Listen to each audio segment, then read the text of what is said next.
तो hello guys, welcome to our channel. आशा करता हूँ आप सभी अच्छे होंगे, अपना ख्याल रख रहे होंगे। तो दोस्तों, आज हम लोग कंप्यूटर के कुछ इंपॉर्टेंट क्वेश्चन देखने वाले हैं जो आपके एग्जाम के लिए बहुत इंपॉर्टेंट होने वाले हैं। तो दोस्तों, आई होप आप सभी के एग्जाम बहुत ही अच्छे जा रहे होंगे, आपकी तैयारी बहुत ही अच्छी चल रही होगी। तो दोस्तों, एग्जाम लगभग खत्म होने के कगार में आए हैं, लेकिन आपको तैयारी अपनी बंद नहीं करनी है, क्योंकि और भी एग्जाम लगे हुए हैं। जब तक आपका कहीं सिलेक्शन हो नहीं जाता तब तक तैयारी बंद करने का कोई रीज़न है नहीं। और बिल्कुल ऐसा मत करिए कि एग्जाम जब पास में आ जाएगा या सिर पे आ जाएगा फिर आप टेंशन में तैयारी करेंगे, तो उससे कोई फ़ायदा होने वाला नहीं। आप बस अपना टाइम काट रहे हैं। कंटिन्यू तैयारी रखनी है। जिस जिस सब्जेक्ट का एग्ज़ाम आने वाला है, देखिए एग्ज़ाम कंटिन्यू लगे रहते हैं। अब जैसे आर्मी अग्निवीर का है, तो जिसकी एज होगी वो उसमें डाल रहा होगा, बाकी एमटीएस की तैयारी कर रहे होंगे, बाकी उसके बाद वाला जो सीआरपीएफ और सीजीडी का एग्जाम आ रहा है उसकी तैयारी कर रहे होंगे। तो क्यों वेट करना तब तक का जब तक एग्जाम पास में नहीं आ जाता।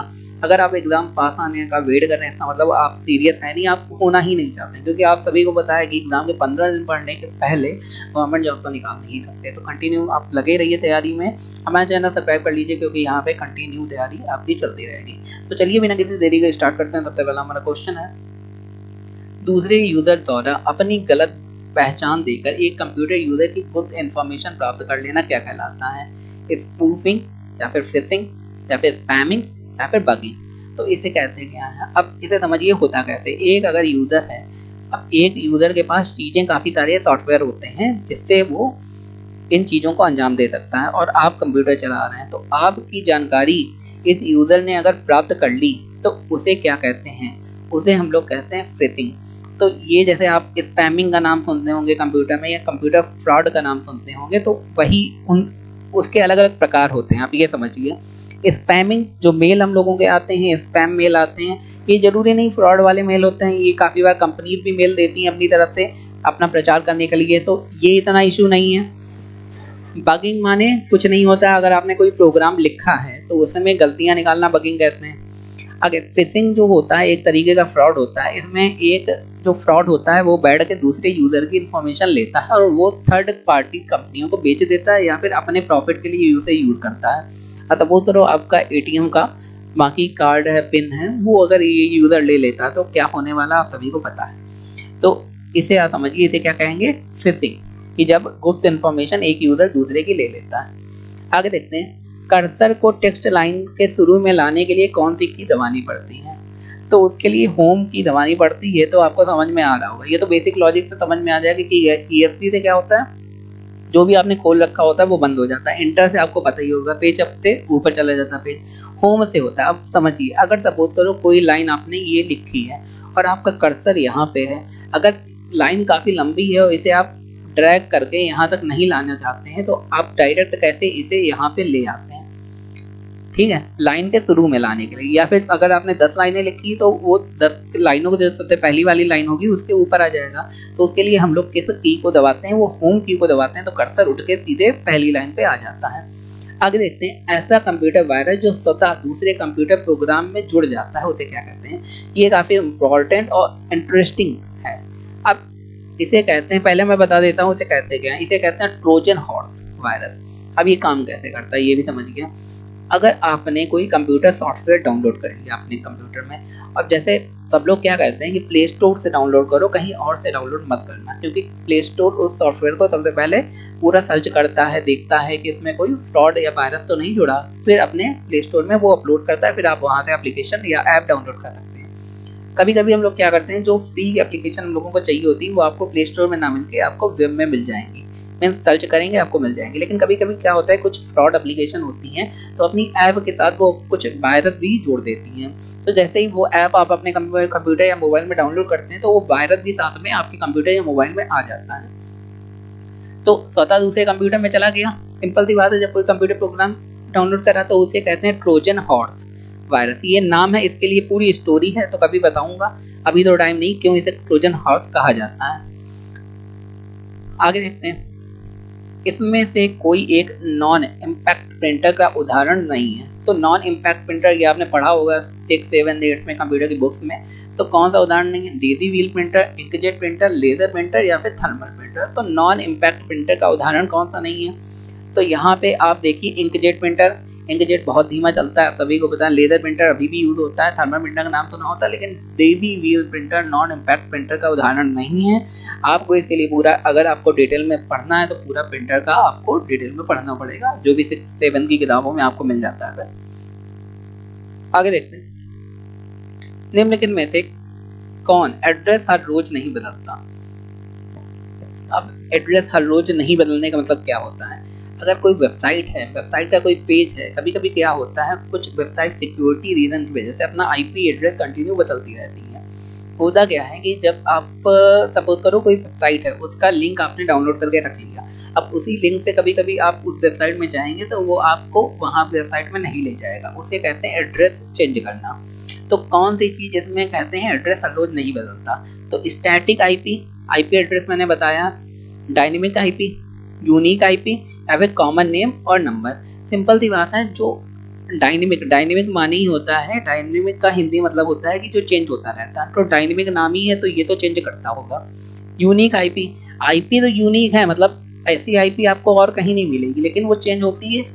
बिल्कुल कॉमन नेम और नंबर ये भी चेंज होते रहते हैं। लेकिन स्टैटिक आईपी का मतलब क्या होता है कि जो रुका हुआ है, स्टैटिक माने ही उसका हिंदी होता है जो रुका हुआ है। तो कौन एड्रेस हर रोज चेंज नहीं करता है, वो है हमारी स्टैटिक आईपी।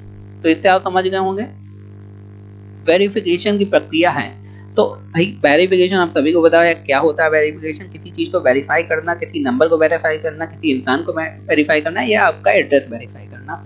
तो वो क्या है, एक्सेस की या लॉगिन की या लॉगआउट की या ऑथेंटिकेशन की। सिंपल सी बात है, जब कहीं आपने लिखा देखा होगा ऑथेंटिकेट करिए खुद को ऑथेंटिकेट करना मतलब खुद को वेरीफाई करिए, आपका नाम, आपका एड्रेस, आपका मोबाइल नंबर कि आप हैं सही या फ्रॉड है, इसी को कहते हैं वेरीफाई करना, उसे कहते हैं ऑथेंटिकेशन इंग्लिश में। दूसरा वर्ड आगे, एक पैराग्राफ है इंडेंट बढ़ाने के लिए शॉर्टकट की का प्रयोग किया जाता है।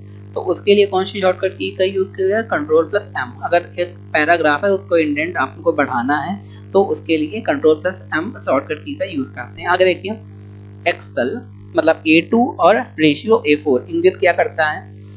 इससे इसका क्या मतलब, ये अगर आपको डॉट करके ए नंबर कुछ ऐसा दिया जाए तो समझ जाना ये एक्सेल की बात कर रहा है, MS एक्सेल की बात कर रहा है। तो इसका क्या मतलब है? केवल सेल A3 या सेल A2 से सेल A4 तक, या केवल सेल A2 या A4 या उपयुक्त में से कोई नहीं। इसका मतलब क्या है? अगर सपोज करो एक्सेल है, एक्सेल शीट है, तो यहाँ पे ऊपर दिया होता है ABCD और इधर साइड में दिए होते हैं नंबर 1 2 3 4। तो अगर A1 से A4 तक जाना है, A1 से कहाँ तक जाना है? A4 तक जाना है। तो यहाँ पे सपोज करो ABCD दिया है, तो यहाँ पे नंबर दिए 1 2 3 4, मतलब A1 से लेके और A4 तक आपने सिलेक्ट कर लिया यहाँ तक, तो इसी को कहेंगे A2 to A4, मतलब A2 से आपने A4 तक सिलेक्ट कर लिया। अगर आप कहेंगे A1 to A10 तो A1 से लेके A10 तक आप सिलेक्ट कर लेंगे। तो इसी को मतलब अगर आपको आपने ऐसा लिखा है तो वो एक्सेल अपने आप ही A1 से A10 तक सिलेक्ट कर लेगा।